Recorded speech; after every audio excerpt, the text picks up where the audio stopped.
ఇప్పుడు బీజేపీ కాంగ్రెస్ లో బీసీ ముఖ్యమంత్రి చేయడానికి పెద్ద ఆబ్జెక్షన్ ఉండేది. కాంగ్రెస్ పక్క రాష్ట్రంలో సిద్ధరామయ్య చేసింది, ఇక్కడ చేయొచ్చు, అవకాశం ఉంటే చేయొచ్చు, బీజేపీ కూడా చేయొచ్చు. సరే టీఆర్ఎస్ అంటే ప్రాంతీయ పార్టీ, అది వేరు. కానీ ఆ రెండు పార్టీలో స్కోప్ ఉంది కదా.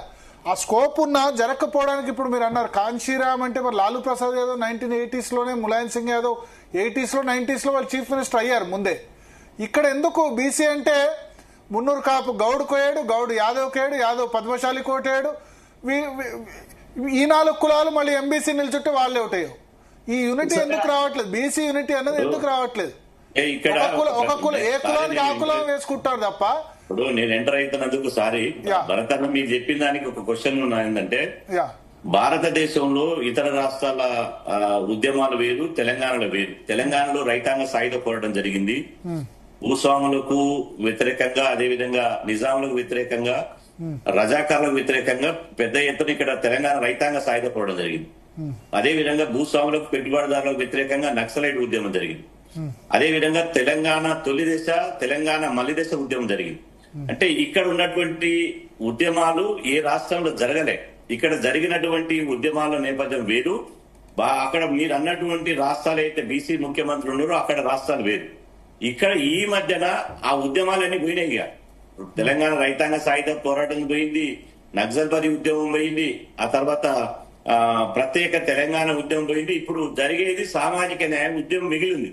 కాబట్టి సామాజిక న్యాయం ఉద్యమం మిగిలింది కాబట్టి మీరు ఒక ఎగ్జాంపుల్, ఎన్టీ రామారావు గారు కల్వకుర్తిలో పోటీ చేస్తే అక్కడ ఒక బీసీ బిడ్డ చిత్తరంజన్ దాసు బీసీ బిడ్డ ఎన్టీ రామారావుని విడగొట్టాడు.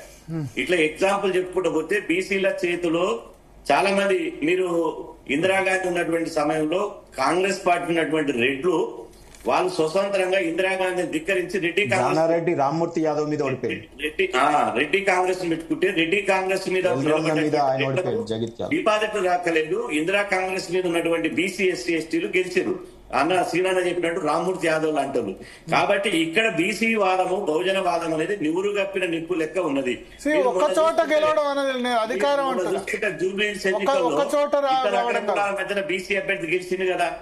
మొన్న గ్రాడ్యుయేట్స్ ఎమ్మెల్సీలో 1000 కోట్లు 100 కోట్లు పెట్టి ఆల్ ఫోర్స్ నరేందర్ రెడ్డి ఓడిపోయి ప్రసన్న హరికృష్ణ గెలిచే పరిస్థితి వచ్చింది కదా. మళ్ళా గెలిచింది అంజిరెడ్డి కదా. అంజిరెడ్డి వేరు, అక్కడ బీజేపీ నుంచి మల్క కుమరయ్య బీసీ గెలిచింది కదా. కాబట్టి ఇప్పుడు ఓటు చైతన్యము, ఓటు పోలరైజేషన్ వచ్చింది. మీరు ఖచ్చితంగా రాసుకోండి, 2028లో బీసీ ముఖ్యమంత్రి కాబోతుండే, బీసీలనే రాజ్యాధికారం. 23 అసెంబ్లీ 24 పార్లమెంట్ రాంది. ఈ సడన్ గా ఈ 6 నెలల్లోనే ఎందుకు ఇంత చేంజ్ అంటారు? భరత్ గారు బి ఉండాలండి, బీ ఫామ్ ఉండాలి, భరత్ గారు ఉండాలి, బీసీలు గెలుస్తారు. భరత్ గారు మీరు అడిగిన ప్రశ్నకి సమాధానము, భారతదేశం మొత్తంలో అన్ని రాష్ట్రాల్లో బీసీలు ముఖ్యమంత్రి, 2 తెలుగు రాష్ట్రాల్లో ఎందుకు ముఖ్యమంత్రులు కాలేకపోతున్నారంటే, ఇక్కడ పొలిటికల్ ఫిలాసఫర్ గా ఇప్పుడు మన శ్రీనివాస్ గౌడ్ గారు చెప్పినట్టు విశాలాంధ్రలో ప్రజారాజ్యం అని కమ్యూనిస్ట్ పార్టీలు ఎంటర్ అయినాయి. వీర తెలంగాణ సాయుధ పోరాటం, వర్గ పోరాటం ఉంది, రజాకారుల పోరాటం.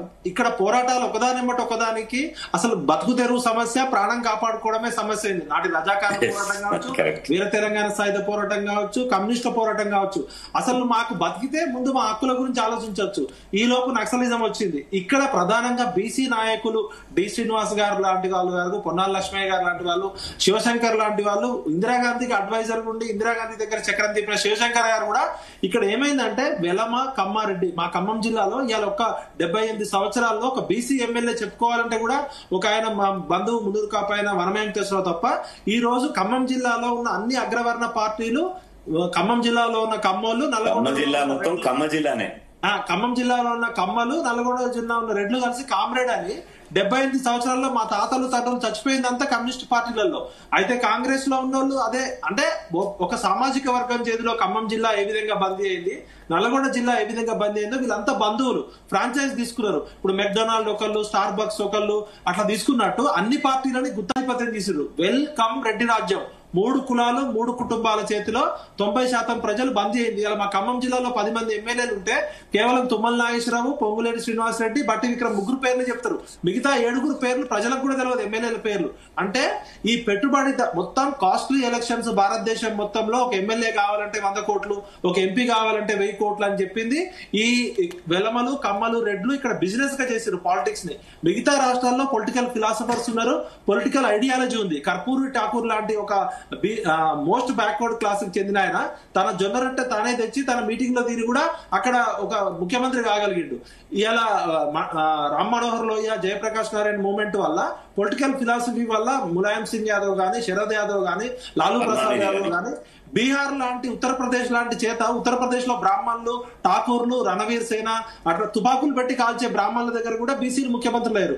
ఇక్కడ ఏమైందంటే మీడియా ఇండస్ట్రీ, పాలిటిక్స్ కలిసి ఒక బిజినెస్ గా చేసి ఒక 100 కోట్లు ఉన్న వాళ్ళే ఎమ్మెల్యే. ఇలా ఖమ్మం జిల్లా ఎగ్జాంపుల్ రాష్ట్రం మొత్తం జరుగుతుంది. వాళ్ళు పార్టీలను పంచుకున్నారు. ఇవాళ అగ్రవర్ణాలని చెప్తున్న పేరుకి రెడ్డి, వెలమ, కమ్మలు తిట్టేదేమో బ్యాపనలని, ఇలా 100,000 కోట్ల, లక్షల కోట్ల పెట్టుబడితోటి ఇలా రాజకీయాలు నడుస్తున్నాయి. ఇలా జూబ్లీహిల్స్ ఎలక్షన్ 30 లక్షలతో జరగాల్సింది 300 కోట్లు జరిగింది. మా ఖమ్మం జిల్లాలో ఎమ్మెల్యే పోటీ చేయాలి ఖమ్మంలో అంటే 100 కోట్లు పెట్టేటోళ్ళు 100 మంది బీసీలు ఉన్నా కూడా రానియారు. 1000 కోట్లు అక్కడ అర్రాజు పాట పాడతారు. పొంగులేటి శ్రీనివాసరెడ్డి గారికి ఏం రాజకీయాలు తీసుకునే వాళ్ళు ఎవరు సార్?